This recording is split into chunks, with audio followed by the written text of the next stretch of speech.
This episode is brought to you by Shopify.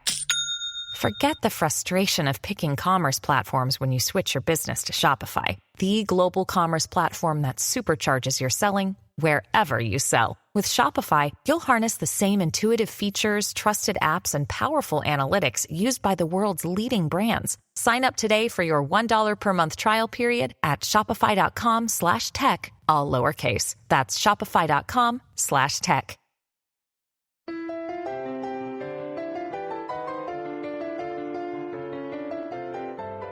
You're listening to the Animation Addicts podcast with the Rotoscopers, episode 63, Hercules. Gotta know your clouds.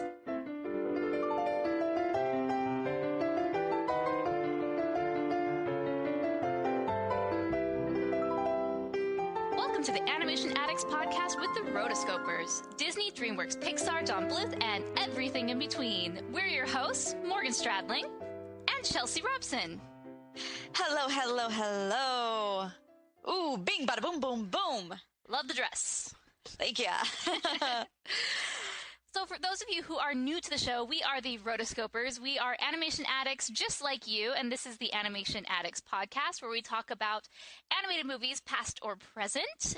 Today we are going to be talking about the 1997 Disney classic, by some, Hercules. Which yay! I am so excited about. Oh my gosh. Hercules is one of those movies that I would watch all the time, and I just always have a great time watching this movie. I think it's very underappreciated, which we'll go into the reasons why we think it is that way. But yeah, so each episode we pick a new movie, and today we've picked Hercules. We have another co-host named Mason, and Mason normally is on every single episode, but he had something come up, and he was unable to be on this episode. And he will be missed because I know Mason, I mean, he's the king of all quotes. He loves doing impersonations and doing different voices from Disney characters. But Hercules has never really been one of his favorites. He hasn't seen it that much. He doesn't know many of the quotes. So I kind of was interested to see his take. You know, I like when there's different perceptions, like maybe people who'd never seen the movie before, people who saw it once. So I was really excited for that, but no Mason today. Unfortunately, Mason can't be here today. He's had a tragedy in his family, and so he does ask for all of our listeners' prayers and good thoughts his way, because it's a tough time for them. So please keep him in mind. I know how sad he is about not being here today. It's true. So this is a perfect time that we are doing this episode on Hercules because it was just revealed just yesterday that Hercules is getting a Blu-ray release, which is awesome because Hercules, I mean, I will definitely own that one on Blu-ray. Hercules, for the most part, has been sort of ignored by the Disney company. Its other DVD release was nothing special. You know, very little bonus features. Most likely this will be the same case for the Blu-ray. It was announced at the same time as Tarzan, and Tarzan is getting a special edition, and Tarzan is no edition. It's just a Blu-ray. So I think that's indicative of what's going to be happening. So there was no release date on this Blu-ray, but most likely it's probably going to be in June or summer of this year. So if you want to buy the Hercules Blu-ray or pre-order it, make sure to go to rotoscopers.com/Hercules Blu-ray, or go to the show notes for this episode, rotoscopers.com/63, to get all that information. Okay, on to our main event. I am so excited to talk about this movie, Disney's Hercules. If there's a prize for rotten judgment, I guess I've already won that. No man is worth the aggravation. That's ancient history, been there, done that. Yay, Hercules! Woohoo! All right, let's start out with some general info. The release date was July 27th, 1997, and that it was budgeted for $85 million. And the box office brought in $252 million. Not too shabby. Not at all. And it's actually kind of interesting because the film made almost zero money in Greece, which this is a Greek-based mythology. You think, oh, it would do great, you know, we're celebrating your culture, or, you know, our take on it. No. They hated this movie. Critics panned it. Basically, no one went to see it. They thought that it took too many liberties with their culture. I mean, I understand. This is a movie. This is a story. And so people and filmmakers everywhere, they tell stories that they want to tell. And many times it includes people's culture or their mythology or their background, and, they do what they want with it. So can you go too far? Well, I can understand the fact that these are so well known, especially to the Greeks. They're kind of wanting their culture to be portrayed correctly, which I can understand. But at the same time, I really enjoyed how they made it. And yes, they're not the same, but I'm still okay with that. And we as Americans are totally fine with mixing cultures with fact and fiction. So, hey, just go with it. So moving on to the voice actors and animators, I'm just going to highlight a few of the main people. One thing that stands out to me on this film is that it's not plagued with a lot of A-list celebrities or, well-known voice actors, which I like for the most part. I like that Hercules, I have no idea who Tate Donovan is. And maybe people are like, oh my gosh, you don't know who Tate Donovan is? And they're getting mad at me right now. But I really have no idea who he is. And I appreciated that.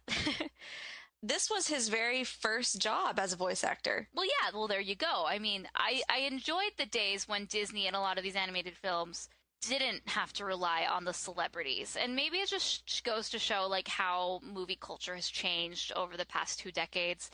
But to me, it's not about the voice actor.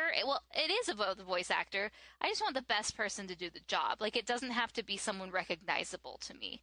It's almost better when they're not totally recognizable. Otherwise, you have the Matthew Broderick effect, and you can't unhear Matthew Broderick as Simba.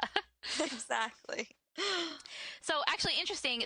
Hercules was animated, or his supervising animator was Andreas Deja, who you may know as being, he sort of got typecasted for a while as the Disney villain guy.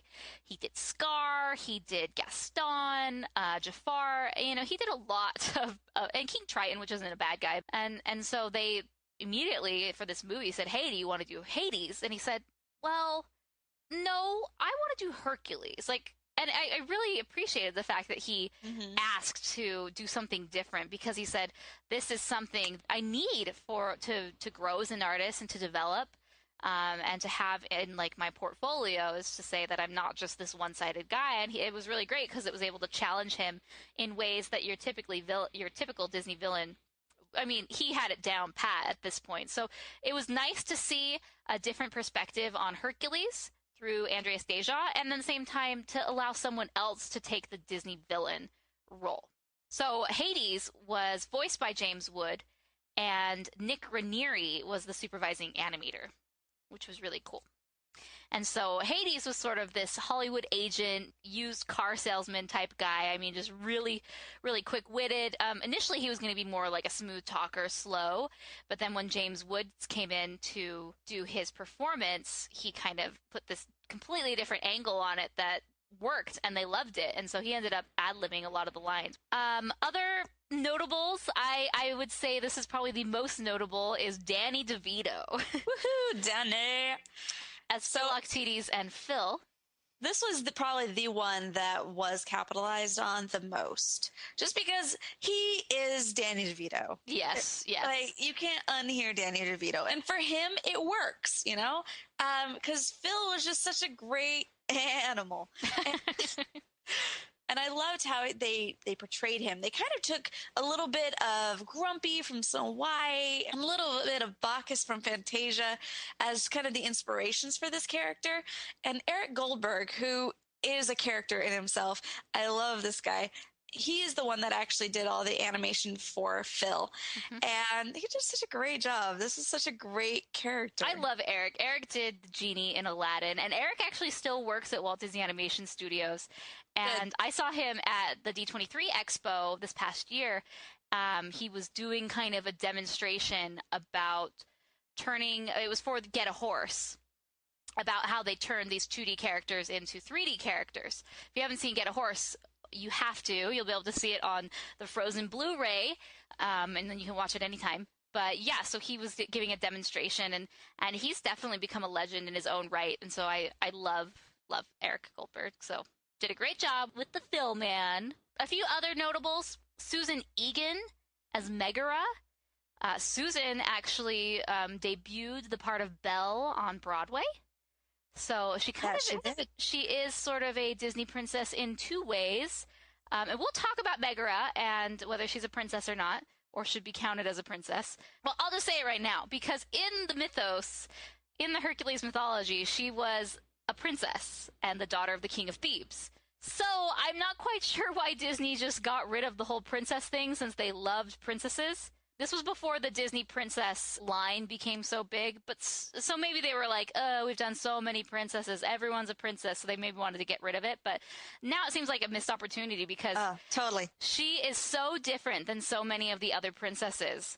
It's just like, it's refreshing. They're always asking for, like, really strong female characters, and she's one of them, but it's weird because they ignore her. She's not a part of the Disney princess lineup, and yeah, they stripped her princess title from her, which was rightfully hers. So she ties her own sandals and everything. Mm-hmm.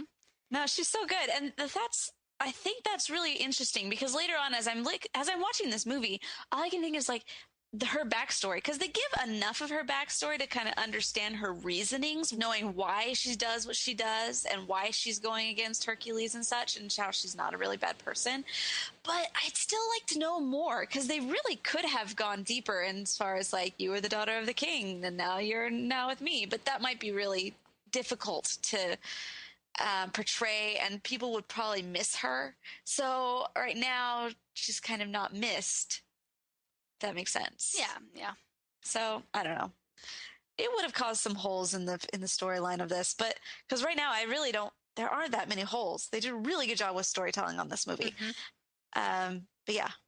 Okay, so the last person that I'll mention is, I gotta mention Jim Cummings whenever Jim Cummings makes an appearance. He was Nessus, the River Guardian. So Nessus, put me down. Okay, so that's just a little bit about the main characters, who voiced them, our initial thoughts on these characters. So what are your first thoughts about this movie, or your first recollections? Awesome. There's so many good things about this movie. For me, it just has perfect replay value. And the music. Oh my gosh, the music is just amazing. One of those movies that I could really just fast forward to just the music, and it's great. I had the soundtrack and I listened to it all the time. It's fantastic. I hope the Disney Blu-ray has the Disney sing-along version where you can just watch the songs. I hope so This too. is a movie where you just want to watch the songs. So good. So I've always loved this movie. I agree with Chelsea, like, so much replay value. I can watch it right after watching it. And so, funny story about this. Back in the day, to go to advanced screenings for movies, you had to, like, write in a postcard and, like, submit it to the station, and then they'd randomly pick one. And so I remember that I submitted one. I think you found them in the newspaper. It's like, submit for this drawing and you can win tickets to advanced screening. So I won tickets to see an advanced screening of the re-release of Return of the Jedi back in 1997. Ooh. Oh yeah. And I was like, the line was around the corner and down the street, and I went with my sister, and I thought I was so cool because I was 11 at this time, okay? Or turning 11. I was still 10. And so my cousins were in town, like, the week Hercules came out, and I did the same thing for Hercules because I could win a pack of 4 tickets. And I told my cousins, and I was like, don't worry, guys. I got this. We're going to see Hercules. I got this. I'm going to win tickets. Well, we didn't win tickets. Lightning doesn't strike twice unless you're Zeus. And so obviously I didn't win again. And so I remember it was our tradition to always see the new Disney movies the Saturday after they came out, because my dad worked Fridays, so we saw them on Saturday. Just really funny how I always remember that. I remember walking into the theater on that Saturday. And it's at a theater called United Artists, which is closed down now, and looking at that big Hercules sign and thinking, this is going to be great. So I don't remember seeing this in theaters. Really? I mean, I don't remember, like, the day I went to go see this movie, but I remember loving every bit of it. So I don't know why I don't. I forgive you. Okay, so the songs. I think we need to jump right to all of these songs, and maybe we'll talk about them as they come when we're doing our discussion, but the music in this stands out above and beyond your normal Disney. There's something different about it. I mean, So Alan Menken, which we've seen lots of Alan Menken up at this point. Yeah. I mean, he was the Disney guy. And the lyricist was David Zippel. But they just did something completely different and quirky, very gospel-oriented for, obviously the Greek chorus. And it just stands out to me as one of probably the most replayable Disney albums. I totally agree. And the lyrics are undeniably good. They just have a lot of little tongue twisters and puns and just playing on words. So talented. And there's a lot of songs in here. Total of 10 songs that have lyrics. Of course, 3 of those, are the Gospel Truth. There's the Gospel Truth 2, Gospel Truth 3, which I think is really cool at the beginning, that you have just these little short songs that are singing the main plot. So as we mentioned before, this is based on the Greek/Roman mythology of Hercules, who actually was a demigod, meaning that he was half human, half god. But with Hercules, it's very morbid. There is a lot going on here that is maybe not for children. It's not appropriate. And so for that reason, I understand why Disney had to make some major revisions to the Greek history or the Greek myths and kind of put their own spin on it. I mean, that's what Disney does to anybody's story, whether it's Hans Christian Andersen or the Grimm's brothers, whatever. I mean, they are going to put the Disney spin on it. And Hercules definitely needed it because it was pretty gruesome. Yeah, for sure. I love Greek mythology. It was probably the favorite subject that I studied in high school in English. I remember reading Edith Hamilton's mythology, which you can get on audible.com by going to rotoscopers.com/audible. She is a book from, early 20th century where she compiled all of these Greek myths in one place. And so that's definitely a great resource if you want to read the real myths and the way that they are intended, and then you can see the differences. But so for the most part, Disney did a good job of sticking to the main heart of Hercules. There are bits and pieces of his myth that are in there. Obviously a lot has changed, but I mean, what happens is Hercules at this point is such a phenomenal, well-known character, especially in American Western society. I mean, there's Xena and Hercules, the TV show, and I mean, there's been so many versions of Hercules that I think, in a way, Hercules has become westernized. And so, because it's really cool. He's half mortal, he's half god. And so I think for that reason, they just wanted to play off that again. One thing that I love is that if you had read Greek mythology, you catch the references when they're there. So we're not going to go and say like, oh, on this scene, this is a Greek reference to this. And I mean, this podcast would be 4 hours long because they do a great job about, okay, yes, we realize we changed the Greek myth, but for those Greek myth historians or lovers, we're going to put enough in here to make you guys happy. So you can laugh at the jokes when no one else is laughing at it because they don't get it.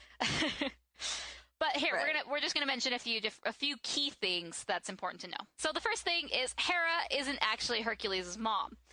They try to make it seem like, oh, Hercules has this big happy family and his mom loves him, when in reality, Hera hated Hercules. Zeus was actually Hercules' father, but like we said, Hercules was a demigod, so originally he was half mortal. So what happened was Zeus, he's a playboy and has a lot of demigod children. This is kind of why Percy Jackson is so popular, because it's all about the children of the gods who are demigods. So he disguised himself as Amphitryon, who actually in the movie is Hercules' mortal stepdad, that they find him, and then goes to Hercules' real mother in the myth, Alcmene, and then a baby's born. So Hercules obviously is half mortal as a result. Huh? Yes. This is a clean podcast. Use your imagination. Don't use your imagination, guys. Don't use your imagination. Just don't go there. A baby was born, okay?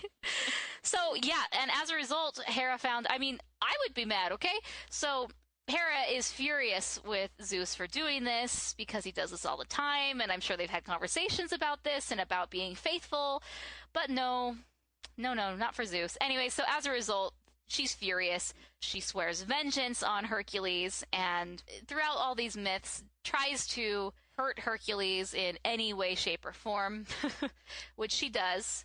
In the movie, these two folks just adopt him. They find him on the ground and they adopt him. So that's pretty interesting. So interesting thing about Hera, I mean, in the Greek myth, Hera actually makes Hercules go into this like rage and stupor where he doesn't understand what's going on. And in this fit of rage, he kills his 6 children and his wife, who happens to be Megara, the princess. So that's not cool, but that's what happened. And then also we have the Fates. They did their own little thing with the Fates as well. The Fates in the original do not share an eye. They are just 3 Fates. But there were 3 women who were called the Great Ladies, basically, who helped Perseus find Medusa. And they're the ones who shared an eye. So that's one other thing that they just kind of put together. Yeah, they sort of combine those 2 versions. Right. And then speaking of Medusa, Pegasus was actually created from the blood of Medusa, not the clouds, as was seen in the film. Oh, come on. That would have been so awesome. I know. It's like, baby Hercules, I have a present for you. And then Zeus did not bestow the underworld on Hades, but instead the 2 of them, along with Poseidon, drew lots for who got the underworld. And Hades was the one that got it. Yeah, and so then the other 2 drew, Lord of the Skies, the other one, Lord of the Water. Anyways, there is a big, long list of differences between the movie and the Greek mythology, and I will include a link to those in the show notes, so not all of them, but some of them, and you can read them there. But this is an important thing that we talk about the 12 labors of Hercules. This is kind of the main thing that Hercules is known for. So after Hercules ends up killing his wife and children, he feels very remorseful, which is a great thing. Shows a lot about his character. Feels bad about this. And so he says, I need to make atonement for this horrible thing that I've done. And so he goes, and there's a king and who says, okay, well, you can be my servant and do this for me. And so he ends up initially having to do 10 sort of labors or quests. And he completes those, and so then there become 2 more after that, and so these are known as the 12 labors of Hercules. And many of these are they are referenced in the film at one point or another. The first labor that he was supposed to do was slay the Nemean lion, which is actually portrayed on the first vase when you meet the Muses. You've got a picture of him with a lion. So there's that one. You have the slay the 9-headed Hydra, capture the golden hind of Artemis. He had to capture the Erymanthian boar, which that one is portrayed. Clean the Aegean stables in a single day, which, you know what? That's going to be hard. I know how that feels, so I'm sorry, Hercules. So Phil mentions this when Hercules is standing there and posing for the painter, but that's about it. But basically, this was an impossible task, which I think this is one of the funniest of the Greek myths, so definitely go check it out because it's a funny one, but yep. Needed to slay the Symphalian birds, capture the Cretan bull, and he had to steal the mares of Diomedes. So bunch of forces. So the bird one is in the Zero to Hero sequence, which is pretty funny. So he had to obtain the girdle of the Queen of the Amazons. That one's mentioned in there. You got to get a girdle from Amazon. And then attain the cattle of the monster of Geron, and steal the apples of Hesperides, and capture and bring back Cerberus. So these are the 12 different labors. And as we talked about, a lot of these can be found throughout. Most of it is through Zero to Hero. Cerberus is the dog, the 3-headed dog, which... yeah. I mean, he doesn't go and, bring him back, but we see him and we see Hercules, kind of putting them on a leash. So these are referenced in some way, shape, or form. It would have been cool if in some way, shape, or form they could have got all 12, but, they did their best. Yeah. Okay. Phew! I feel like this is an episode in and of itself, but yeah. The Hercules lovers love this, okay? So now let's talk about the movie. Can we start off with the Muses? Oh my goodness. I love the use of the Muses and the pacing. Oh, let's shout up from the mountaintops. No, that's the beginning. That's the end. How does it go? You go, girl. We are the Muses. goddesses of the arts and proclaimers of heroes. Heroes like Hercules. Honey, you mean Hercules. I'd like to make some sweet music. Our story actually begins long before Hercules, many eons ago. Back when the world was new. So, I love it. So the very beginning, it's this very, monotone, serious narrator talking, they're in this hall of vases and vases, depending on which muse you are. And, he's very boring. And it actually is Charlton Heston, who was in Ben-Hur. This was his very last credit. Yes. And it was a fun little cameo for him because he was so instrumental in that movie, which is set in the same time period, and it's just a fun cameo. Yeah, I love this opening sequence. It was actually the Spice Girls were in talks too. Oh no, no. I know. I thank goodness that they did not pick them because no, not good. So what I love about this beginning part is that there's 3 different versions of the gospel truth, which we hear. Which are really cool and very short, less than a minute at times, and sung within the very beginning, and it's great. They do a really good job at tying all of these in together, too. So it progresses the story really quickly. So that's one of the great things about this movie is there are no dead spots. Mm-hmm. There's really no moment where I'm like, yeah, it got a little slow right there. No, every time it gets to the point where it needs to just progress the story, throw in the muses. Do it. And you can't wait till the muses come back in. Every song that the muses are in, you want to listen to. Yeah. The muses were a great touch because it definitely took a different spin on your Greek chorus, which was seen in many, theater at the time. And they just put a different spin on it, making it a gospel chorus. And it fits. I like it. They modernized it enough with, the gospel element and then, played back to its roots. So it's awesome. So the very beginning, we start off and a baby is born. And it's Hercules, and there's this big party, and all the gods are on Mount Olympus, and they're celebrating, which is so fun. And who doesn't love a birthday party? No, totally.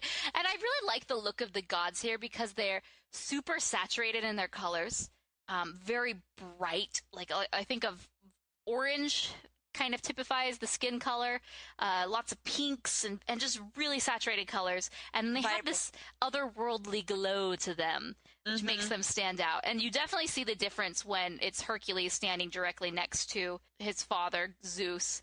When we're in these scenes, we're in Mount Olympus, it really makes me miss the color palette that they used, that we couldn't have had that for the whole movie. Because it's so fun, and I love it. So then we're introduced to Hermes, obviously Hera and Zeus and babies Hercules. And okay, so this is one of those lines that maybe you would not understand unless you, you knew about Greek mythology. But basically what it was is he brings flowers to Hera and she says, oh, they're lovely. And he says, I had Orpheus do the arrangement. Isn't that too nutty? And people wouldn't get it. Except for it's kind of like a spin on the word arrangement because Orpheus was known as the father of songs, and so he would make arrangements of music. And so they're playing on the word arrangement, so he's a king of arrangements, but this time it's floral. It's definitely a stretch, and it requires a lot of thinking, but these little jokes are in there throughout.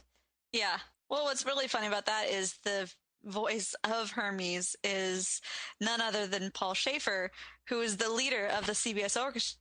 Yeah. So in essence, himself. It's just, yeah, it's great.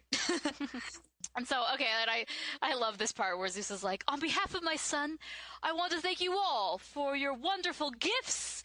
And then it pans over and there's like a rainbow. And there's just all sorts of crazy things that have been bestowed to the baby. Pretty funny.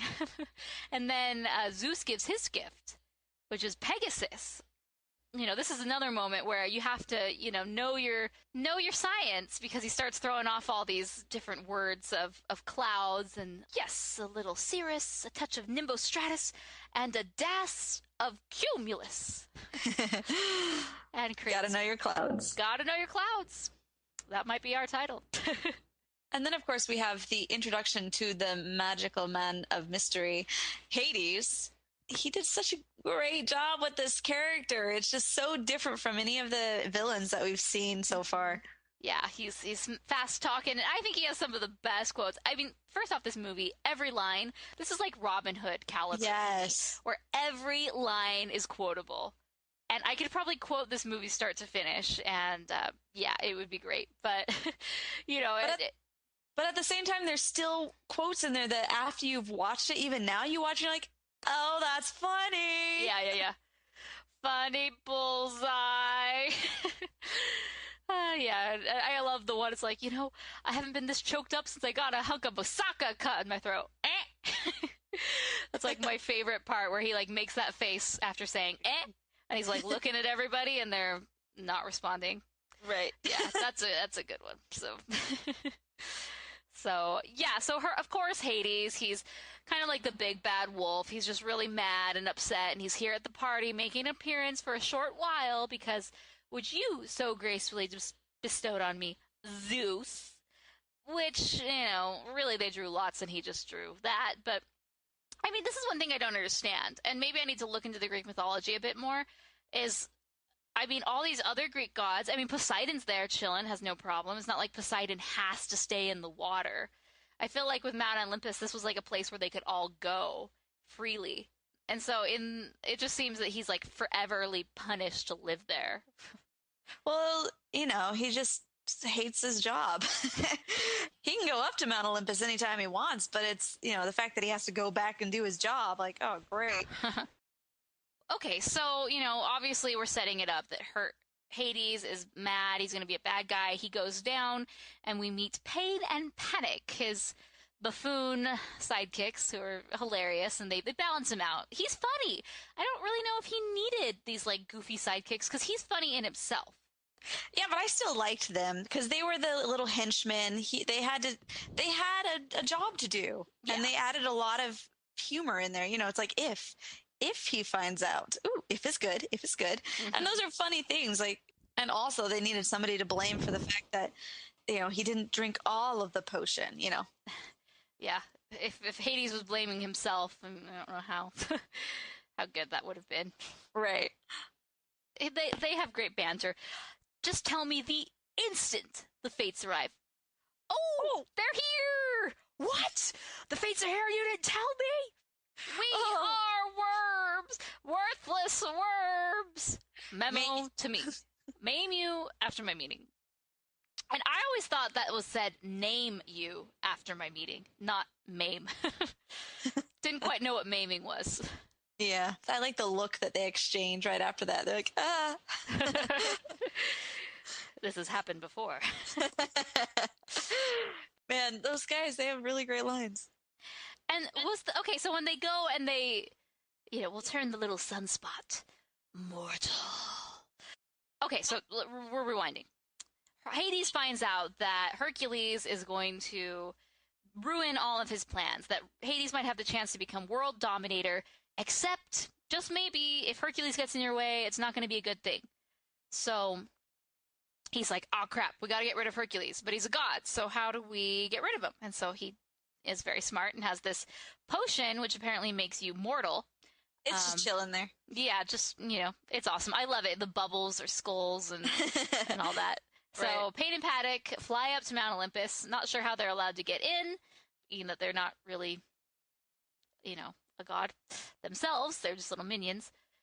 And they steal the baby, give him the formula. So this is actually something that happened in the Hercules myth, was when he was a baby, Hera obviously was super angry. She sent these two snakes after him, and he basically killed the snakes right on the spot. And so they turn into snakes, and they're going to kill him, and... you know, and he destroys them and flings them away, which is so awesome. He's just bestowing his power. And then, of course, his, you know, step parents walk in and see all this and are like, whoa, that snail is fast. Yeah. Totally. And the fact that they go into this old couple, they're like, oh, haven't we been praying to the gods for this? Yeah, honey, that's just really not how it worked out. But hey, go with it. In the movie or in the Oh, yeah. It's like, come on, Zeus isn't listening to you. Yeah, right. Nice try. This was an accident. This was maybe a freebie, but... Right.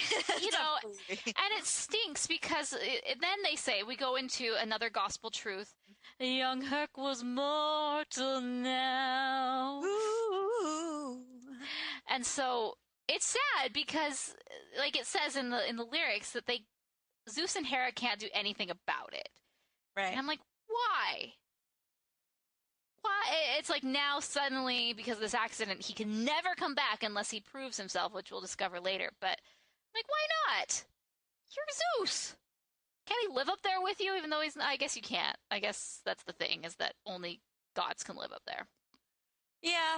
But I feel like Zeus could have made his presence known in Hercules' life earlier. Well, yeah, but then again, a lot of times we don't, looking at it from my world perspective of being a religious person, I don't believe that God really shows up in your life until you look for him. Yeah. So in this way, it happens that same way. Like he looks around himself, and as he's growing up, he realizes, there's something deeper inside of me, and there's something more than what I've become.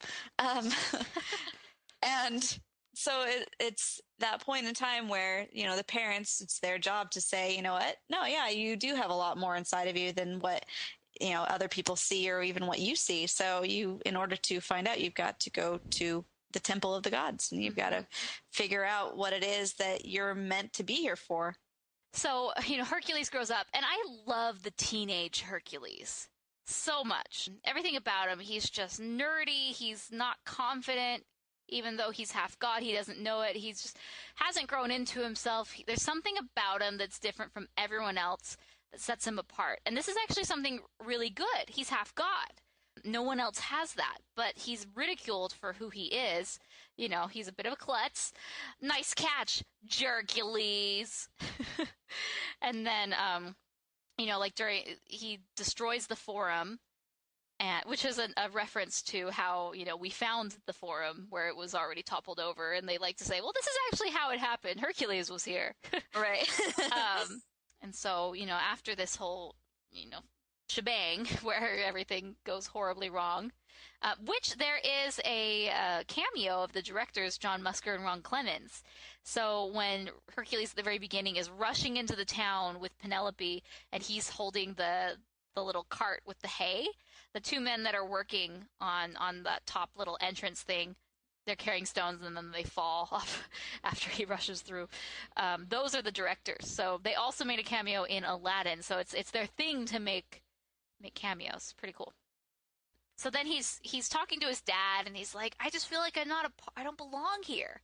And this is when the dad realizes, okay, I gotta show you something. There's more to the story. Cue Go the Distance.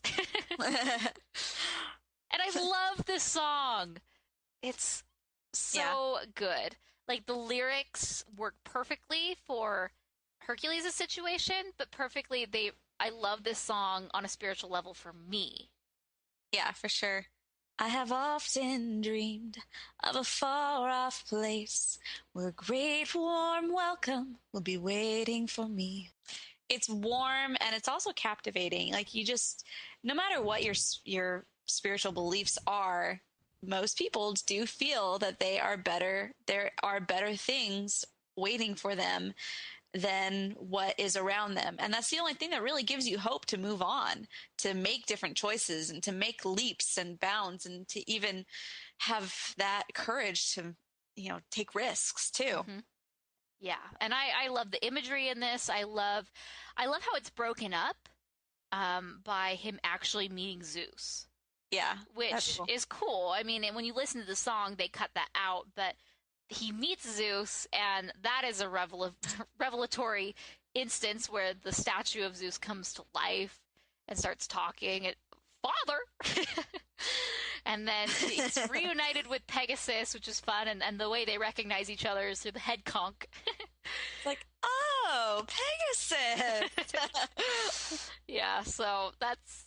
And then he flies into the sunset, and he goes to meet the trainer of heroes. I love how Zeus says it, like, with such a, no reaction on his voice. He's just like, you must go to Philoctetes, the trainer of heroes. I feel like Zeus and Phil maybe have some bad situation between them because he doesn't seem impressed with Phil. So now we go to the island where Phil resides, and Phil actually was, in the original myth, was more of Hercules' protege who went off, and he was human. He wasn't a satyr at all. He was human, and after Hercules becomes a god, he goes off and does these things. In this case, he's a satyr, and he's the trainer of heroes, and he's just this bullish little man who's bitter at the world, has had a string of unsuccessful people that he's trained, which is unfortunate, but he's great. I love him. He's kind of like a disgusting old man in the fact that he's sitting watching the nymphs in the bush, like peeping Tom gross. By the way, sweet cheeks. I'm real too. Yes, he makes weird comments like that where you're like, ew, I've met guys like you, like old guys. Yeah, and it's not cool. It's not cool. Not cool at all. But I love his song. Oh, you mean the Let's Get Through Puberty as Quickly as Possible song? Yes, that one. Also known as One Last Hope. I love the lyrics. And this is another one of those songs where the plot goes through the middle of this. There's a big section where the dialogue, rule number 58, and that's not on the CD when you listen to it, but oh yeah, that's not. So, and I love the instrumentals. Like this time around, as I was watching the movie, I was listening more to the background instrumentals because he uses really cool like guitars, and just this whole soundtrack has just a different feel to it. It's not 100% gospel, but it's funny because the movie is set eons ago, right? It's not traditional Disney, and yet the score and the music choice is very modern. It is really cool how they throw in the electric guitars and the brass band, and they do a really good melding of the two. And you've got a nice little effect of adding the organ in there too. Mm-hmm. Yeah, it's good stuff. Yeah, I love this song, and they end with Hercules grown up, and he's doing everything right. He saves the damsel in distress. He takes his sword, switches it to a boomerang, knocks all the heads off of these guys, and ta-da! Everything, he's perfect. He's had so much training. He is ready to go, and he gives that impression like, let's go, let's get out of here, let's go to the real world. And that's something that I believe is true. Like, you can train and train and train.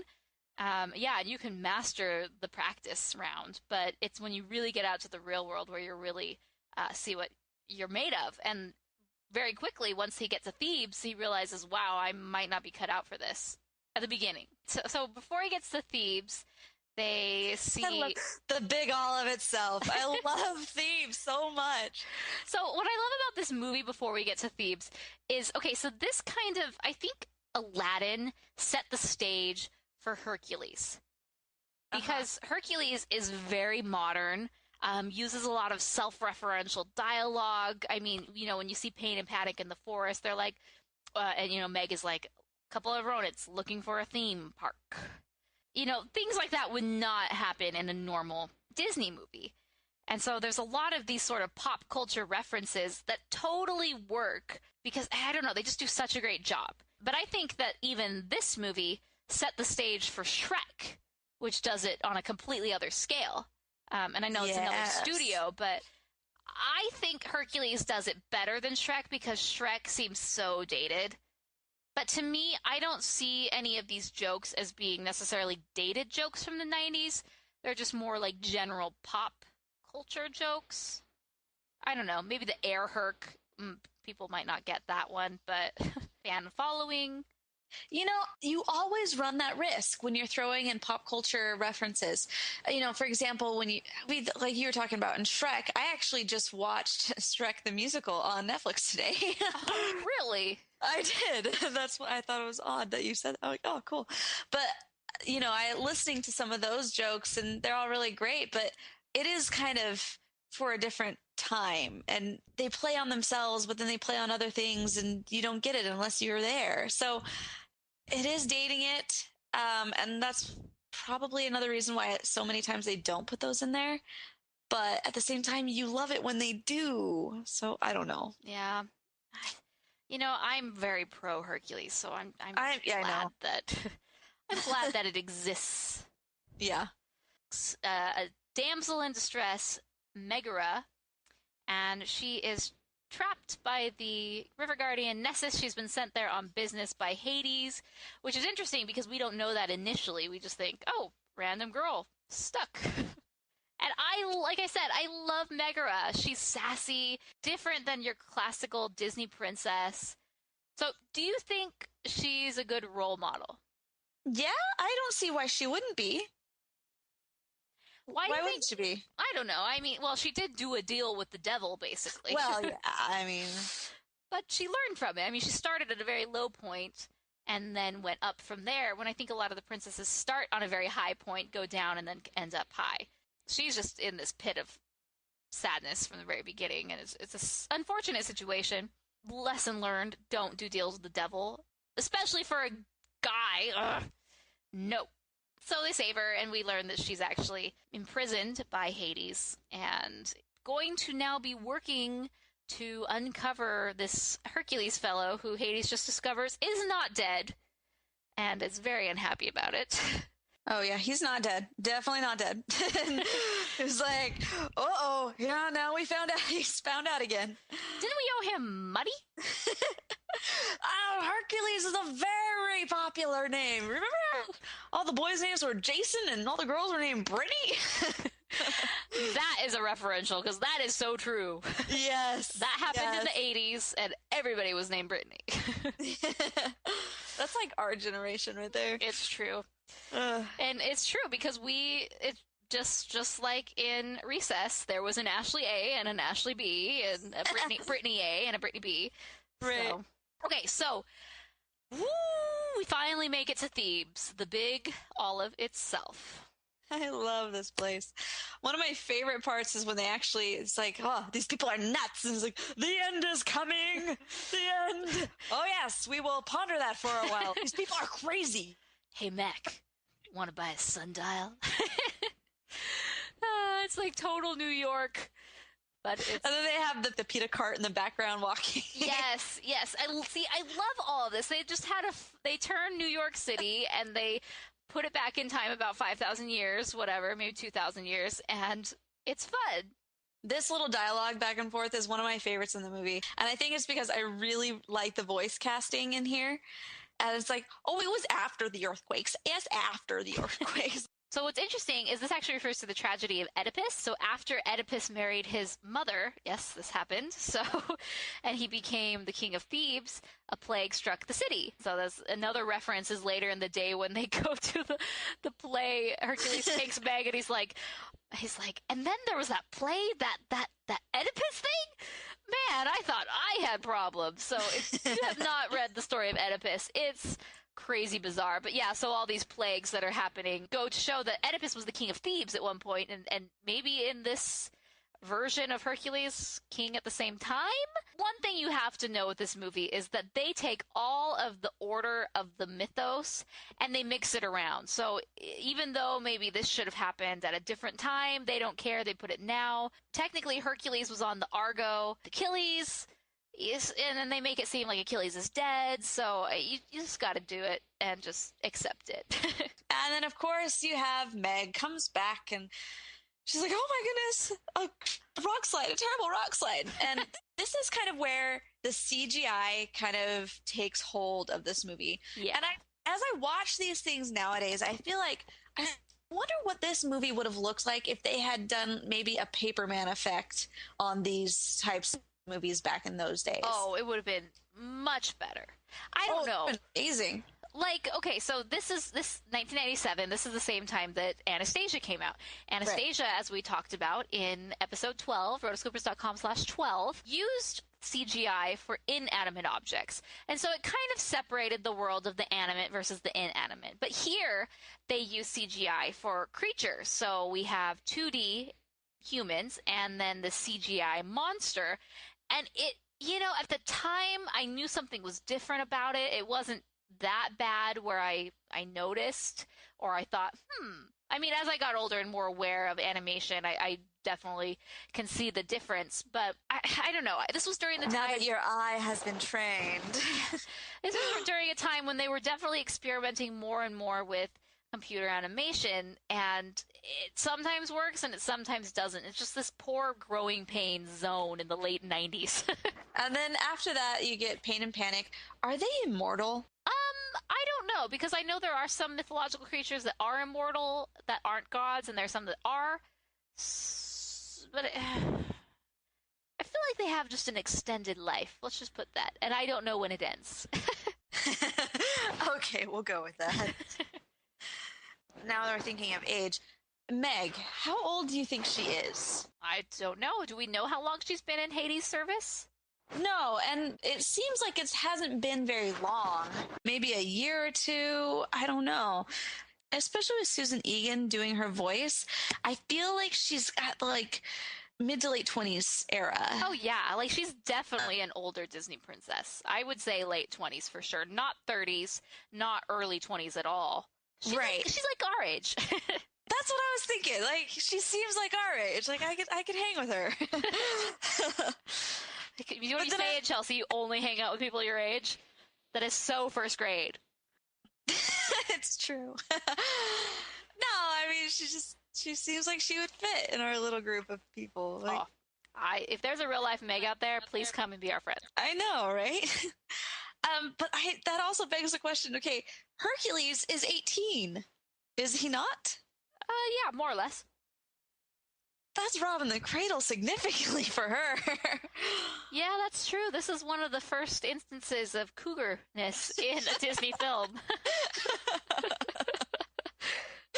That is very true.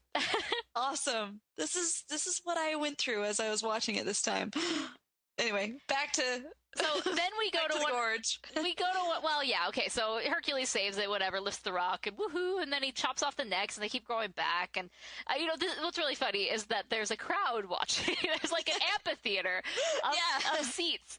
Like, things like this happen all the time, and there's just like a sparse number of people who came initially to see the children who were trapped, and they stay and, not satisfied at all. You get a few spattering of applauses, and then you get more and more until the full-on woo cheer, right. Which and is the whole so place great. Just erupts in cheer, and it's full to the max now. And instantly, he has become an overnight success, from zero to hero. From that day forth, our Herc could do no wrong. He was so hot, he made steam look cool. I love Zero to Hero. That's another awesome song. And this is where we see a bit more of what Hercules is doing, passing of time. We see that he's been here in Thebes for a while. He's become a national success. There's the Herculade, there's the Air Herc shoes, and the 12 labors that some of them we see him doing. It's just all around good stuff. I really like it. And then we go to his palace, which has tour buses with screaming fans driving around it. And then my favorite line, he's posing for the painter, and he has the Scar throw rug, right? Which is a fun just nod to that other movie. And then also, Andreas Deja, who animated Hercules, also animated Scar. So he's like, oh, this will be easy. Do this with my eyes closed. And then all of a sudden, a throng of girls breaks in, starts screaming, and my favorite line of all time, I got his sweatband! Good stuff. Oh, the sea of raging hormones has ebbed. Yeah, exactly. Meg perfectly places herself as the cool girl. She's above the fangirls, which is a bit more appealing to him, considering that's probably all he sees all day, signing autographs, which he doesn't sign autographs. He, chisels them. Oh, that's great. And so then they sort of go on a date. A date! And then we're just going to move straight on into the song that every girl knows and is on every girl's Disney playlist. I won't say I'm in love. Oh, this one is great. And what's funny is, as I was watching this, I was thinking, I haven't seen the Muses in a while. But, I mean, you saw them at Zero to Hero, but you still want the Muses. come back, Muses, because they're awesome. Yeah, basically the only song that the Muses aren't in is I Can Go the Distance and One Last Hope. But here, they're not the stars. They are a literal chorus behind Meg, and they're just in the background, and sometimes they're small. And my favorite part is the reference to the Haunted Mansion, where they appear as marble busts, and the way that they are arranged, it's the way that they're arranged in Haunted Mansion, where one of them is tilted on the side with its hand holding the head, and that, of course, is the muse of comedy, always, the little chubby one who's so adorable. I always love that part. And then whenever I see it at Haunted Mansion, I always think, Hercules! It's great. Yeah. So she's saying she won't say that she's in love. Yeah, but it's great writing, too, because, you know, if you're writing a song, you never, that's the, like, kiss of death is just saying, I'm in love, or I love you, or, you know, it's just so, you don't say that. A great songwriter is not going to say that. And what they'll say is, I won't say I'm in love. Or, you know, they'll allude to it and say it in a way that, or like in the movie Carousel, if you've probably never seen it. But there's a song where it says, almost like I was in love. Mm-hmm. And so they just kind of allude to it. They say it without saying it. And big thumbs up on that one. This reminds me of in Spamalot. Once in every show, there comes a song like this. It starts off soft and low, and ends up with a kiss. This is the song that goes like this. Twice in every show, there comes a song that starts like this. It references the song that started out like this. Oh, gosh. If you have not seen Spamalot, I will include a link to that song in the show notes because it's a must. It's a must. Oh, yes. It's a must. Okay, so now we're beginning to wrap things up. Do you like Meg at this point? Like, do you want this? I think you don't want the Meg Hercules thing to work out because she's working for the bad guy, but now she's starting to fall for him. Well, you know why she's not bad. I'll give you the one thing that you desire most in the entire cosmos. Your freedom. And she's like, oh, it is. Yeah. And honestly, I wouldn't want to be working for the devil either, and especially if the guy that I sold my soul for, like, coming after me. You know, it's just, that hurts.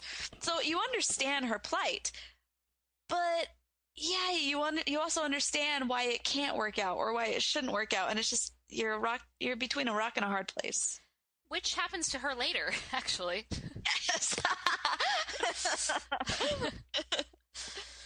One thing I didn't talk about is how much I love Hercules' personality.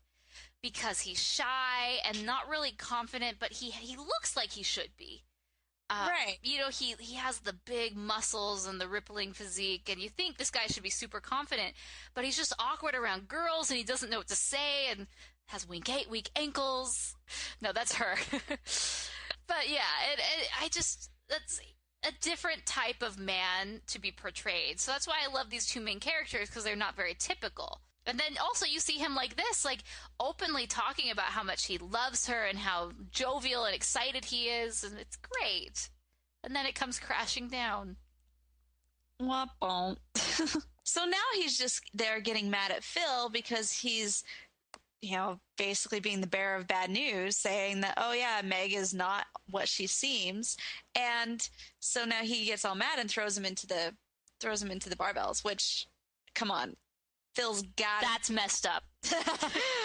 That's gonna hurt.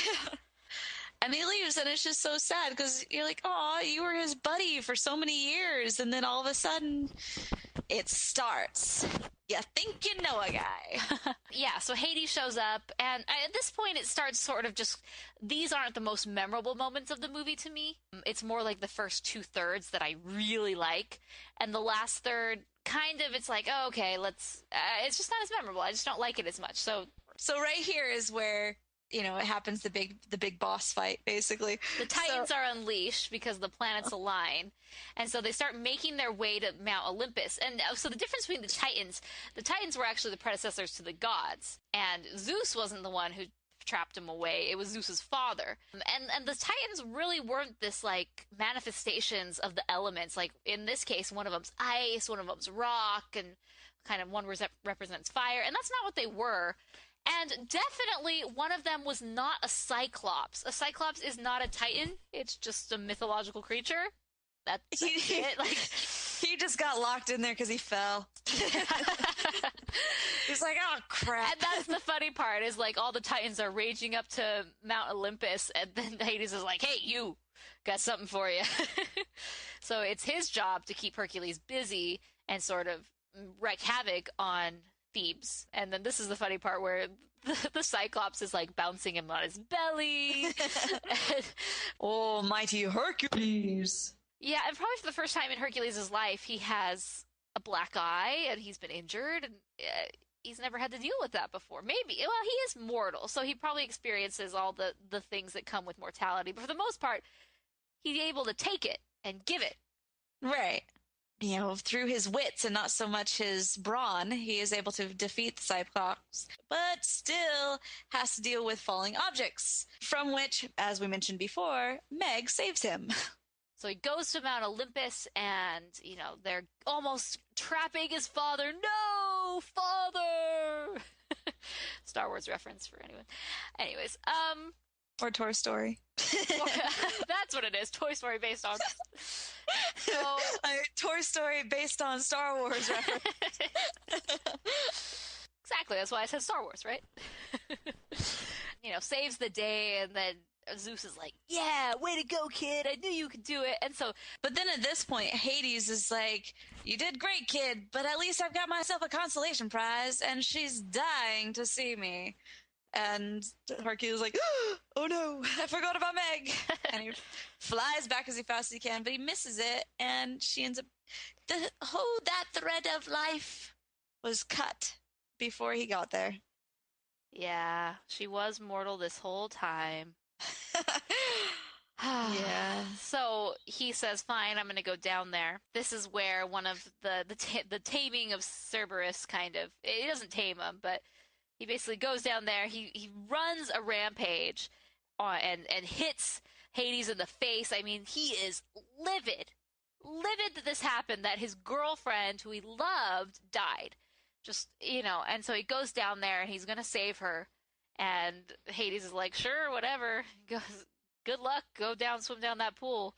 You know, good luck if you ever get out. But Hercules does it. And I really like this part because he's swimming, and as he's swimming, he's getting older and aging. So, yeah, I'm not quite sure what the magical properties of the river Styx is. That's basically the boundary between Earth and the underworld, where the bodies are now floating down into this basically toilet bowl. Wherever it ends up, I don't know. Place you don't want to go. And so he's swimming, he's getting older, he's aging, and you don't know, is he going to turn into a skeleton at one point and die? But no, just in time, he saves her. And in that moment, such a heroic act, he regains his godhood, which is what he was been trying to do this whole time. We kind of skipped over that, but the whole reason he started in this gig in the first place is because he wanted to get back home. He may have had his vision clouded for a moment during the middle period where, you know, fame sort of caused him to lose track of what his original goal was. And girls, you know, they do that too. But he did it. And yes, they do, don't they? So then there's this big party, and this is the part that gets me kind of the angriest about this movie. And I think I've ranted about this on the podcast before, but now is my official time to talk about it. So he goes up there, and they're at the steps of the gates of Mount Olympus, and it's everything he's been striving for his whole life is to get back home. So he's there, and Meg just happens to be there too, because when they saved, a cloud picked him up and they floated up, which makes no sense at all, but I'll take it. Zeus loves clouds, so he sent it down. And so then he's getting ready to go, and he go up, and everyone's congratulating him, and he's super happy, and he looks back, and he sees Meg, and she's just sitting there, and she starts walking away. Where she's going to go, I don't know. Apparently has to walk down the mountain. And then he's like, oh man, I can't take Meg with me. Life, even an immortal life without Meg, would be nothing. And I'm like, Hercules, She's just gonna die in 60 years. No. Now what? You can't get back to that point. I mean, considering this was the, Greek times, she's probably gonna die in 20 years.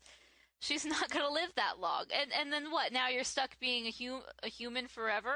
Well, until you die, basically. Right. I don't know. I always was like, I never was so fully invested in the Meg-Hercules relationship where I thought it superseded him gaining his immortality back. And that's super selfish because it's like, oh, don't you believe in true love? Like, true love's more important. But I'm like, then again, they are your family, and you... Basically, he gave up his godhood, which is a higher calling, just for a moment of pleasure on Earth. This is how we think, yes. And I'm sure people do not interpret it this way, but to me, I'm like, no. Yeah. Your eternal glory is at stake, and you give it up for a woman. She ain't worth it. Now, if you can both get it together, that is the optimal thing. But considering she wasn't half God, it's never going to work out. It's sort of like in the Bible, you shouldn't marry out of the covenant because there's consequences. They don't believe the same things that you do, and whatever. They're not going to the same place. It's, like marrying a Canaanite. It's not going to work if you're a Jew or if you're one of the Israelites. It's just not going to work. Right. And I feel like this is the same thing in a very paganistic way. That it's sort of like he had this higher calling, this greater knowledge, and turned away. Yeah. And I'm sure that wasn't the moral that Ron and John were trying to give us. But they just wanted to give us that type of a happy ending, I guess. Yeah. So, okay, on a surface level, yeah, it's cute that he chose love over eternity, but... Eternity of happiness with family and friends. And never dying and not being in the underworld after 60 years. But hey, those 20 years are going to be the best ever. I almost always cry as the music starts and it like shows everybody, all the family, below, everybody that they've, ever talked to. And then it also has Phil when Zeus puts the picture of Hercules in the stars and he just starts crying. I always get emotional at that part because it's just you really want it for Phil. Yeah. Meg not so much, but Phil, yes. Oh, good times. Okay. So yeah, then it ends and that's that. He turns mortal and he's happy with his choice. Hurrah! And then there's a zero to hero finale, right? Or A Star is Born. It's A Star is Born that comes. A star is born. It's a good song. A star is born.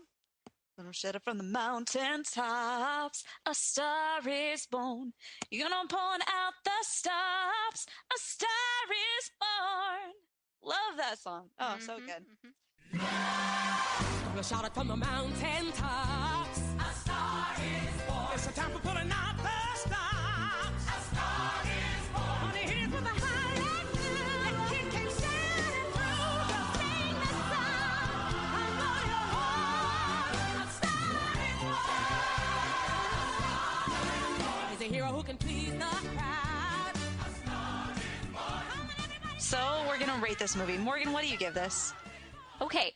Oh, gosh. Hercules, it's not the best movie ever, but I really, really enjoy watching it every time. And I think it's super quotable, incredible replay value. It's has that, like we talked about, it has a level of maturity to the dialogue that appeals to adults as well as children, but mostly to the adults because they'll get the jokes and if they understand Greek mythology, they'll like it even more. So I think it's very clever in that way.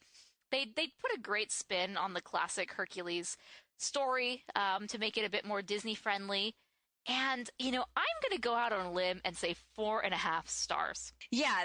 Oh my goodness. I would say a normal critic would definitely give this maybe 3.5 to 4 stars or so if they're just, just because normal critics tend to be snooty like that. But me being a Disney fan and loving the replay value of this, I give it 4.5 stars too. I would love to give it 5 stars even. It's just that good. Ooh. Yeah, there's just something that holds me back from giving it 5. It's not quite Beauty and the Beast. It's not quite Mary Poppins, but it's pretty darn up there. So, yeah, 4.5. And I'm sure if Mason were here, you know, he would not agree. But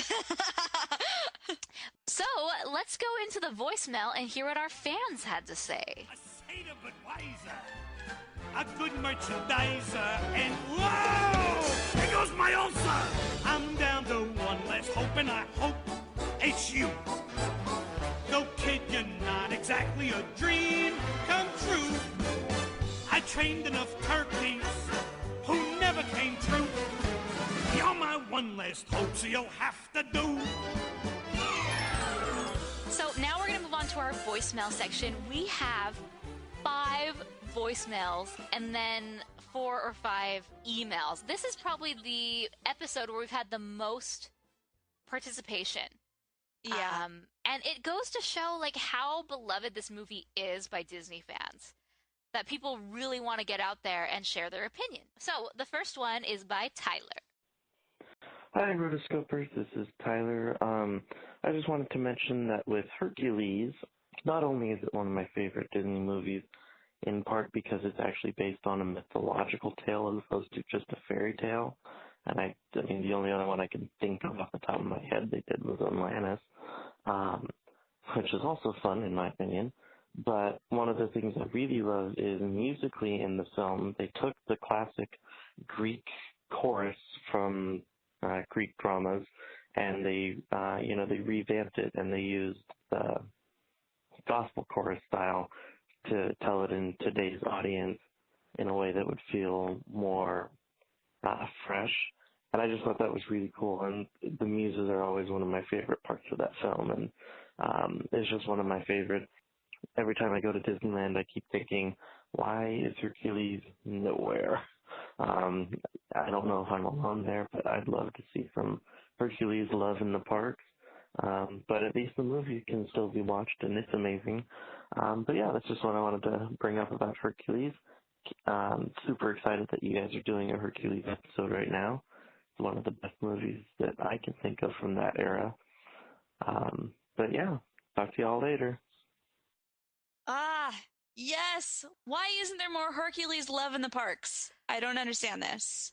Seriously, it's a shame. I think Hercules is such a classic Disney character. It makes me really sad that unless you're a princess or a really, really popular character that you're not seeing. And there's so many classic characters that just seeing them wander around the park would be incredible as a Disney fan for me to see. And the fact that Hercules isn't there is a big bummer. Yeah, I would also really love to buy one of those dolls that has the rippling pectorals. Anyway, on to Thomas. Let's hear what he has to say. Yeah, this is Thomas Smith. I've just got done listening to your Lion King and The Last Unicorn review. I'm not sure if you remember me, but I emailed in the past suggesting both these movies at the same time. I'm happy that you guys checked it out and did your reviews. You guys did a good job. Lion King's always been my favorite. The Last Unicorn is a side favorite since I've actually met Peter S. Beagle twice now, and even had had one of my embroidery arts signed by him. You guys are wondering about the pirate cat, what happened to him? At the very end of the movie, if you actually look at Molly Gruel's horse as Smindrick is putting her on it, you'll actually see the pirate cat on the back of the horse, but look quickly. It's only like for a second. Well, just thought you guys might want to know this, and again, thank you again. I've been listening to your podcast since the very beginning. Big animation nut myself. So, thank you, and keep doing a good job. Bye now. Oh, wow. I'm so glad that the pirate cat was saved. Yeah, I completely missed that, and in my research of the movie, I guess I didn't do as much research about what happened to Pirate Cat, but I'm really glad you said that, because now I know.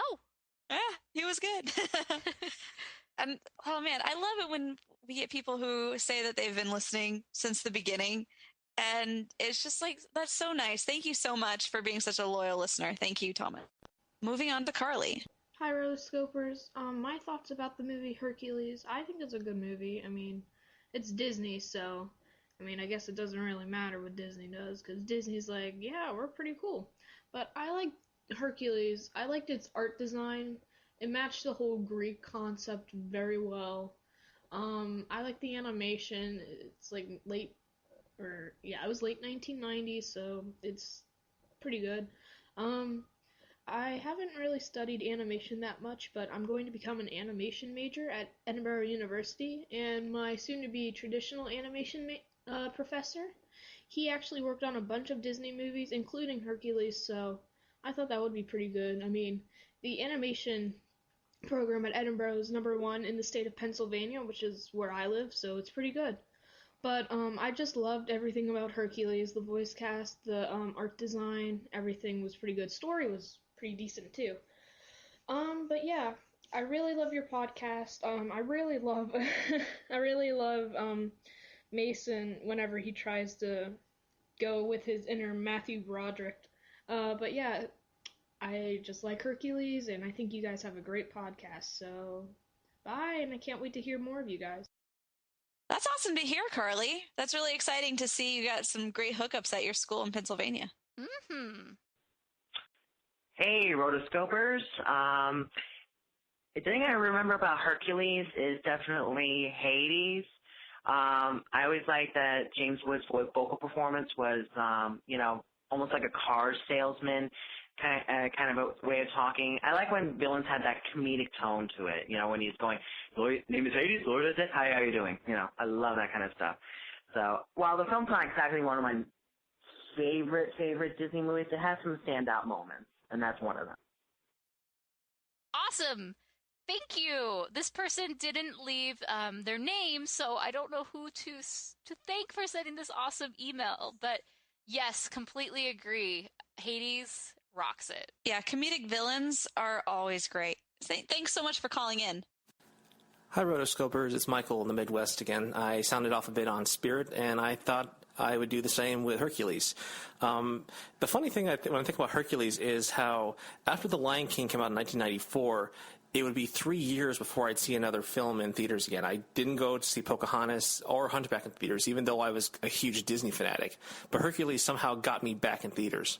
And I think that was because of the animation talent they had attached to it. You had Andreas Deja, you had Eric Goldberg, and Nick Ranieri, who personally I think did a great job on Hades. I love his character. I mean, the way he schmoozes, and he pretty much has that Warner Brothers style pose-to-pose dynamic that is prevalent in a lot of Nick's artwork, as well as Eric Goldberg does a great job of giving Phil kind of the squash and stretch that you saw with the genie in Aladdin.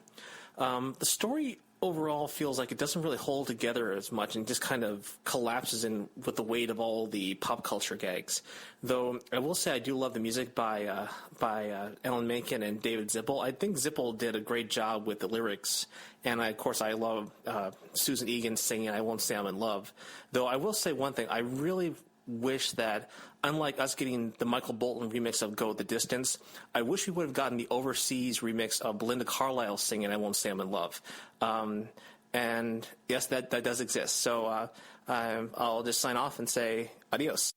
Oh, wow, this guy really knows his stuff. Thank you, Michael. This actually made me really miss Mason's presence on this episode, because, Michael, you spoke a lot about different, more of the finer points of animation and the different animators and what really stood out between the different styles, like the pose-to-pose for Hades. And that is something that Mason absolutely would have picked up on and would have spoke to, while Chelsea and I maybe were a bit more surface level and then got a bit spiritual doctrine in there. But, it's interesting. I feel like Michael would have had the same interpretation of maybe the plot as... not interpretation of the plot, but would have had the same feelings about the plot as Mason, because it was so pop culture laden that it doesn't hold up. So that's good to hear that point of view, because that's something that you and I definitely didn't account for. Exactly. Thank you so much for calling in, Michael. Please do it again. All right, now we're moving on to our mailbag. Our next one is from Taj. Taj says, "Hey guys, I just wanted to say I'm super excited for the Hercules. I am a big fan of that movie, and I hope Mason has a change of heart. I forget how much I enjoy Phil's ditty, and the gospel choir is fantastic. Hercules is perhaps a bit bland as a character, but I don't feel it matters much as everyone else has so much personality. I could rewatch this movie any day and can't wait to hear your thoughts on it." Thank you so much, Taj. Like we've said all the way through this, we love this movie. Hello, fellow animation enthusiasts. I was listening to your podcast, episode Spirit Stallion of the Cimarron, and noticed that you were planning to do Hercules. I have one thing to say. Finally! I love this movie and hoped you would review this Disney masterpiece. Personally, Hercules is my favorite 90s animated film, and my second favorite animated movie overall. The first is Lilo and Stitch. I place it above movies like The Lion King and Beauty and the Beast, as I don't have any major problems with it and have never been bored while watching it. Here's why I love it. Animation. Gorgeous. Love this type of stylization. Only problem I have with this film is the CGI, particularly the Hydra. Colors are warm and inviting. 4 stars. Music. Favorite soundtrack of any movie and second favorite score ever. My personal favorite score is Sinbad, Legend of the Seven Seas. Interesting. Favorite song is either version of The Gospel Truth. 5 stars. Plot. Good, but not great. Flows well and makes sense, but at times is a bit convoluted. 3 stars. Script. Funny, sweet, and emotional. While some lines are not great, it has some brilliant ones too. My favorite line is always, "Read my lips. Forget it." 3.5 stars. So, using math to figure out the amount of stars it is owed, it rounds out to 4 stars. Have a great day, Keenan. I like hearing from Keenan. Please keep coming back. Our next one is from Braden. And he says, "Hi, Rotoscopers, Braden here. Longtime listener, first-time writer. I hear that you guys are doing the Hercules episodes, and I can't wait. Hercules is one of my favorite Disney movies, next to Mulan, Aladdin, The Little Mermaid, and of course, who couldn't forget Frozen? Me and my sister quote this movie all the time, especially love the line, 'Indoor plumbing, it's gonna be big.' Many people criticize studios like DreamWorks for using too many pop culture references, but I love the way it's done in Hercules. The film is so 90s. I love it. I remember watching the Hercules TV show on the Disney Channel. Here in Canada, it is called Family Channel, and loved it, especially the crossover episode with Aladdin.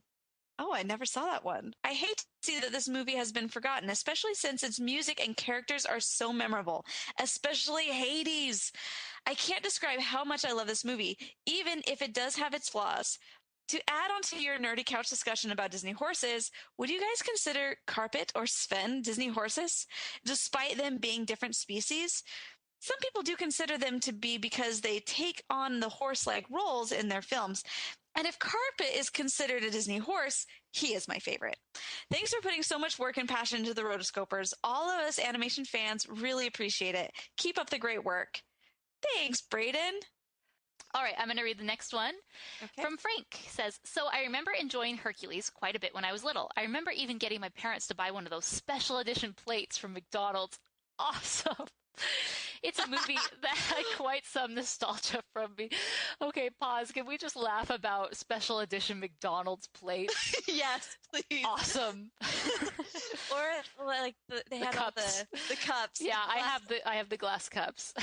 Okay. There's actually a glass cup here in my house, and it's not mine, but I was like so happy when I saw it. Okay, so I'm going to go back and read the email. However, as I got older, my views have changed on the movie. From repeating viewings, I don't think the movie is all that great. For me, it's just a mediocre Disney movie trying to capture the success of Aladdin. It tries to go into some of that tone and style of that movie, but it doesn't work. The difference is Aladdin, despite the pop culture references and celebrity voices, there was still a good story and characters you care about. When I watch Hercules, I don't care about the story or characters. I find Hercules to be a pretty dull protagonist. Zeus and all the other god characters are forgettable. Phil is a decent character.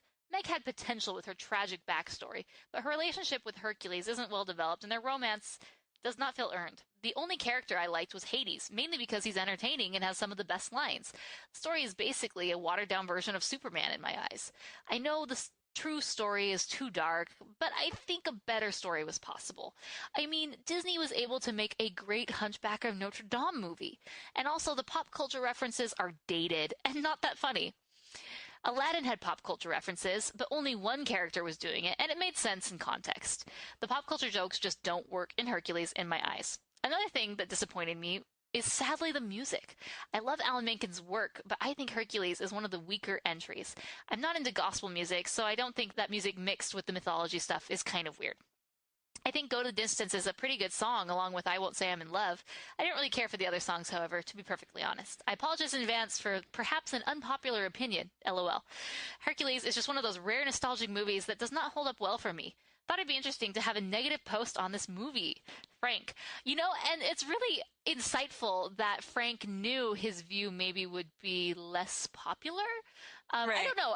I know me and you, we are very positive on this movie, but I would like to see what the fans say overall, what they would rate this movie, because it seems to be pretty polarizing. People either just are like, nah, like Frank, it's not that good, and they really expose the flaws, and then other people just see past them and say, it's great. Hello, Rotoscopers. The horse theme for your podcast is a great idea. I was delighted to listen to the last Unicorn podcast when you listed the many animated films where people transform into animals and vice versa. I have a little story I'd like to share. I was talking to a woman who is a dietitian, caterer, and recommended the film Ratatouille to her, as well as several other animated films that I hope adults would like as much as kids, such as Kung Fu Panda and Finding Nemo. Then she asked me why so many animation studios use animal characters, and it got me thinking. When would you use animals instead of people in animation? Here's my opinion. 1. For specific comic relief.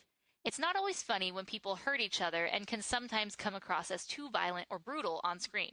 But with animals, colliding into each other or getting squished and stretched allows for more room for entertainment without offending the viewers. Some of these examples that stick out in my mind are the classic Warner Brother cartoons, Daffy and Doug's Bunny, Wallace and Gromit, and of course the anthropomorphic animals in Disney's Robin Hood. 2. For risk-taking drama. The films An American Tail and Finding Nemo would be too tragic and traumatic, especially the little kids, if they were about real human children separated from their parents.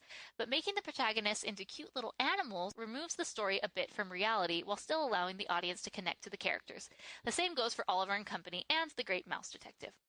I realize that there's difference in films such as Kung Fu Panda, where animals exist in a separate fictional world, and Oliver and Company, where animals and people coexist, but they don't communicate with each other. But that's my 2 cents. I'm interested to know what the Rotoscopers think about this. Have a great day, and anticipate seeing what else is in store for the Rotoscopers this year. Bye, Esther. P.S. Since you're doing Hercules soon, P.S. Since you're doing Hercules and diving into Greek mythology, I am inclined to promote George O'Connor's Olympian series, graphic novels about the gods and goddesses. Here's the link. I will include that link in the show notes. I really like how she threw those in there. I'm thinking I agree with, for both of those points, the comic relief and for, kind of to smooth out something that would be a little bit more risky in drama. Mm-hmm. No, yeah. I mean, I think those are great points that she really thought through why use an animal versus a human. And I do think she makes a very great distinction about risk-taking drama. I think, yeah, those examples of losing parents or very traumatic experiences. Yeah. Yeah. You can't have people. Yeah, no. Well, I mean, specifically, she pulled in Finding Nemo, and I'm like, yeah, that one's harsh. Not much. And American Tail, those are both really. All right, well, thank you, Esther. I love these inputs. Thanks. All right, so Ben comes in. He's one of our great regulars. He comes in, he says, "Oh, Hercules, where do I begin? This is a really good movie, but I wouldn't say great. Animation and style is really cool and different for Disney and is really visually inventive. The songs are great. Go the Distance, Zero to Hero, I Won't Say I'm in Love, so many. The voice acting is really good, and Tate Donovan, Susan Egan, and obviously James Woods. But then why isn't the movie great, in my opinion, do you ask? I just think the story is kind of cliche. A little too been there, done that. Pretty much your standard hero's journey story, which can really work well when done well. But this was done okay. To me, Hercules is a pretty boring character. Harsh, I know. But his arc is just pretty predictable and boring to me. Hades is a very, very fun character, as is Phil, Pegasus, the Muses, among others. But the best character, and best part of the movie, in my opinion, is Megara. She's such a complicated character with a sad backstory. She goes through the more interesting character arc, especially what she's done for Herc at the end. I think her character is so underrated and deserves more recognition. But other than that, I'd give Hercules 4 out of 5. Everything is pretty good, except for being pretty boring main character. The kind of predictable story. Those are my thoughts. So play me out, Michael Bolton. Oh, thanks, Mike.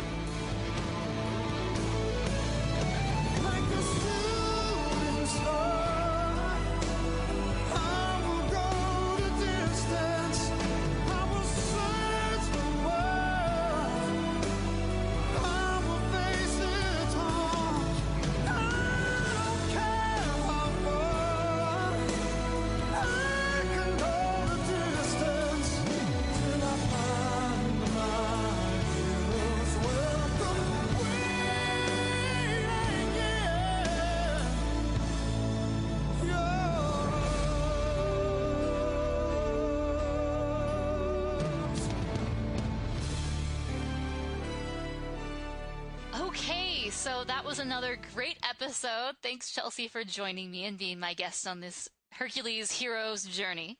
I'm your guest? Okay, you're not my guest. You're my normal host. I'm like, I have been here the whole time, Morgan. This whole time, all these different episodes, you've always been a guest to me, Chelsea. You're never a full host yet. You got to prove yourself. I see how it is. I see how it is. So if you want to talk about this episode, make sure to use the hashtag AnimAddicts on Twitter. So that's ANIM, addicts. Basically, this is the hashtag we want you guys to use whenever you are tweeting about the show, different things that we talk about. And okay, so now we're going to be doing a new fun thing at the end of each episode. People who make it to the very end of the episode, I want you to use a very special hashtag in addition. So Chelsea, what should that hashtag be? Please no Spice Girls. Okay. So we want you to use the hashtag Please no Spice Girls. That way we know if you made it to the end, and that way the cool kids who make it to the end of the episodes can tweet about it. So use hashtag Please no Spice Girls, and of course, anytime you're listening to the show and you want to reference the show, hashtag AnimAddicts.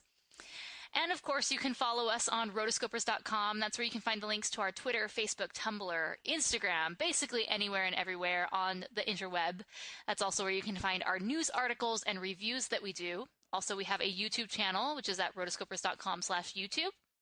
And of course, you can find us, the podcast, specifically on Hypable and Animated Views. And we would love it if you could subscribe to us on iTunes. That's a great way to show your support for the show. And also, if you can leave us a review and some feedback on the iTunes page, that would mean the world to us. With the way that Apple's algorithm works, we actually get ranked higher if more and more people leave us reviews, and especially a lot of people in a small amount of time. So if you haven't left a review, we would love if you could leave us a review. We appreciate it more than you know. And of course, if you want to contact us to give us your thoughts on the movies that we've been talking about, or just have a question about animation that you'd like us to discuss on the show, be sure to send us an email at therotoscopers@gmail.com. And send us a voicemail at rotoscopers.com/voicemail, or call us at 406-646-6575. Make sure to check us all out at our individual locations. Morgan, you can find her on Twitter at Morgan Stradling. I'm also on Twitter at Chelsea Robson, Robson. We also have Mason on Twitter at Mason SMTX, like San Marcos, Texas, on Twitter as well. You guys are awesome. We thank you guys so much, especially for those who have been listening for a long time, several months, or even the full 2 years. You guys are fantastic. And even those people who just found us on this episode. Wow. Welcome to the club. Also, I would just like to say one last thing. Cue music, maestro. In just 2 years precisely, the Rotoscopers put together a podcast ever so nicely. Oi, verse. The time to act is now at hand. You've seen the site. Now join the brand. Now it's time for artists to hear the call. Design us a t-shirt to be worn by all. A true contest is this tale. The winning t-shirt will go on sale. We're having a t-shirt competition, people. Woohoo! So basically what this is we're going to have a link in the show notes that will send you to the contest page. And so we are having a call to all artists. We are going to start doing t-shirts on the site for people who want them. And we thought it would be a great idea to have the fans have their ideas for our very first t-shirt. And so obviously the winner will get selected and we'll use their design for our t-shirts, and you'll get a free t-shirt obviously at the same time. We just think you guys have way better ideas than us. This is why we call us the Rotoscopers, because we don't actually do anything. Never has there been such a truer analogy as now. So definitely go to rotoscopers.com/t-shirt contest and we'll have all the information there. So until next time, we are the Rotoscopers. Woohoo! $252 million. Not too shabby. Sorry, he was biting my hand, so I had to tell him to stop. And of course he whines and made a weird noise that you probably just heard. I did. We had to capture the... Holy, how do you say these words? Aramanthian. Somebody call IXII! I laugh every time, it doesn't matter. Jimmy! Ugh, he's annoying. Jimmy, what are you eating? Oh, palm tree. That's what he's eating. Palm tree from outside. Stinker. Okay. I mean, you skipped over my favorite quote of the entire movie. I'm sorry, I didn't know. What's the matter with these scissors? Oh, yeah. Well, that's another thing. Like, why didn't Hades then give all the gods this magical mortal potion? Spike the drink at the next party.